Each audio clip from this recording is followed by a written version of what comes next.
Olá, que Deus te abençoe. Mais uma matéria aí da Escola de Ministros, o cristão e a comunhão fraternal, que é chamada de koinonia, tá? Esse termo grego aí da comunhão entre salvos cristãos, tá bom? E o importante é que a comunhão não é só estar reunido, tá bom? Mas fala de além de estar juntos como assembleia, a igreja, né? A união dos salvos, mas unidos no mesmo pensamento e propósito de coração, tá? Isso é muito importante. Nem todo mundo que está reunido está unido. Então a verdadeira koinonia ela se dada no fato de que a verdadeira família é unida nos laços do amor e da espiritualidade. Tem todos o mesmo pensamento, comungam da mesma visão, porque um só é o Espírito. Então não pode haver essa dissensão no sentido de convicções do que a Bíblia nos diz e nos ordena a viver. Tá? Por que a koinonia é importante? Poder da comunhão. O ser humano é um ser sujeito a influenciar e ser influenciado. Só que 90% das pessoas são influenciadas, né? E a grande minoria que é influenciadora. Então, quanto mais você tiver com pessoas de costumes corretos, de uma linguagem saudável, de um espírito puro, mais tendência de se tornar assim você terá e será. Então, por isso também a importância de Deus sabendo aí das influências que muitas vezes derrubam muitas pessoas, Ele nos prepara dessa forma. Tá?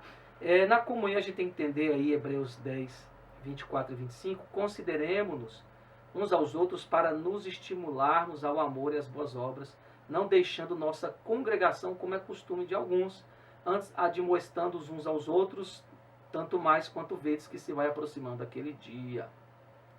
Atos 2,46, e perseverando unânimes todos os dias no templo, partindo o pão em casa, comiam juntos com alegria e sigilez de coração.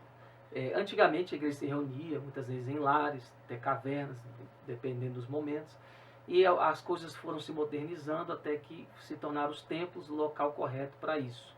O que acontece? Tome cuidado com essa expressão de, eu sou igreja. Eu sou igreja, então onde eu estiver, Deus está comigo, eu sou igreja. Isso não é bem correto, não é bem uma verdade, é um sofisma. O que é um sofisma? Sofisma não é uma mentira que você pega e percebe de cara, mas é uma mentira que parece muito com verdade. Tá? Olha só, isso está fazendo que pessoas não estejam congregando. E aí erram contra a koinonia e o texto que diz que nós devemos ajuntar, né, na nossa congregação para cultuar, adorar a Deus, o ajuntamento do povo de Deus. Então você não é igreja assim. A gente é templo, é porque aqui no Ocidente foi traga essa cultura de falar de igreja como templo. Né? Mas preste atenção, você é templo do Espírito. O Espírito mora aí. Você obedecendo ele ou não, você sendo crente obediente ou não, ele vai morar aí. Porque ele não pode te obrigar, ele vai te influenciar. É o papel do paracleto, do conselheiro, do substituto, aquele da mesma essência. Tá? Mas o que acontece? Você é membro da igreja. Se o pé disser, isso aqui é Coríntios, Paulo falando, porque eu não sou pé, ele não vai ser do pé. Se a mão disser assim, eu não sou do corpo, até melhor explicando, né? Se o pé disser assim, eu não sou do corpo, quer dizer que porque ele disse que não é do corpo, ele não vai ser do corpo? Se a mão também falar, eu não sou do corpo, quer dizer que ela não é do corpo? Entendeu? Se não preciso de estar junto de ninguém, do corpo. Eu não preciso. Não existe isso. Um corpo, uma parte do corpo quando é arrancada, o corpo continua vivo e essa parte morre. Tá? Então, você é membro. A igreja é o que? A igreja é o ajuntamento dos salvos, que é a assembleia. A igreja é eclésia, que é o termo grego tirados para fora. Tá? Fora do sistema. Dessa filosofia, desse sistema cultural, filosófico, político que rege esse mundo. Tá? Então você não é igreja assim, não congrega. Não, você é parte da igreja. Tá? Vamos entender corretamente. Você é parte do corpo, é membro. Aí sim, tá ok? Para que não haja esses erros que nós vemos aí cometidos muitas vezes, ainda mais com o advento da internet, né, que neutraliza a pessoa ali ao confinamento.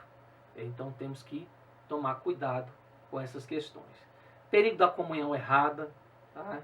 Por isso a comunhão com os crentes é importante. E não é porque está dentro da igreja que tem que andar junto, não. Tem texto bíblico que fala que se está dentro da igreja, mas maldizente, é beberrão, você nem coma com ele. Nem faça, senta na mesa, que mesa é aliança, tá? É se defender também do mal chamado contaminação. O que pode acontecer? Pecado, transgressão e iniquidade são 3 níveis de ofensa a Deus, uma mais forte que a outra, tá? E temos que tomar cuidado, tá? Joio e trigo, saber lidar com joio e com trigo, apesar que é Deus que tira naquele dia. O perigo de você não querer um compromisso com Deus, baseado ali na passagem de Êxodo 19, a gente tem um texto, um gráfico tremendo aqui, tá? Êxodo 19, versículos 14, 16, 17. Deus chamou o povo para 3 dias de consagração para receber a lei, né? Você sair do arraial, passar pelo átrio, depois pelo santo, e no 3º dia chegar no Santíssimo para falar com Deus. Olha só, Moisés subiu e ele foi fortalecido, mas quem não subiu acabou adorando o bezerro, tá? Então esse negócio de eu fico em casa, não preciso ir para a igreja, você não vai ser um cristão forte. Tem uns perigos aí que pode fazer cair aí na idolatria, no erro. Muito importante a comunhão, tá? Nós temos todo aqui no material a explicação, coisas profundas, pormenores, dessa questão aí da subida do monte, das pessoas que rejeitaram a comunhão com Deus lá em cima. E os 3 níveis de pecados que surgiram por causa da falta dessa comunhão, koinonia. Nós temos a tipologia da Arca de Noé em relação à koinonia, também muito importante, quando os justos se uniram com os filhos de Caim lá. Caim, o que deu? Todas as consequências, tá? O porquê às vezes está na igreja. A igreja é legal? Muitas vezes não, irmão. Muitas vezes é difícil, tem problemas. Mas como a arca tipifica a igreja, você vai ver um monte de coisas aqui, nós temos no material, que mesmo sendo difícil, é o único lugar que tem salvação. Sabe lá se os filhos de Noé dentro da arca falaram, não aguento mais os animais, esse mau cheiro, vou sumir. Mas quando ele subia pela janelinha, olhava lá fora no mundo, só via morte, corrupção, cadáveres boiando, carniça, podridão. Então essa é uma tipologia do mundo. Então mesmo difícil, a arca é o único lugar de proteção, vamos dizer assim, tá? Temos vários versículos bíblicos aqui que ratificam a questão da koinonia. Pedro, pois, era guardado na prisão, mas a igreja fazia contínua oração por ele a Deus, Atos 12, 5. Olha que interessante aí o poder dos irmãos ajudar a interceder, orar, e o milagre que aconteceu. Nós precisamos uns dos outros, temos que vencer o ego, se é o caso de alguns, e aprender a viver essa koinonia com os nossos irmãos imperfeitos, que nós todos somos. Mas somos salvos e temos o Espírito de Cristo em nós. Que Deus abençoe. Um beijo no coração.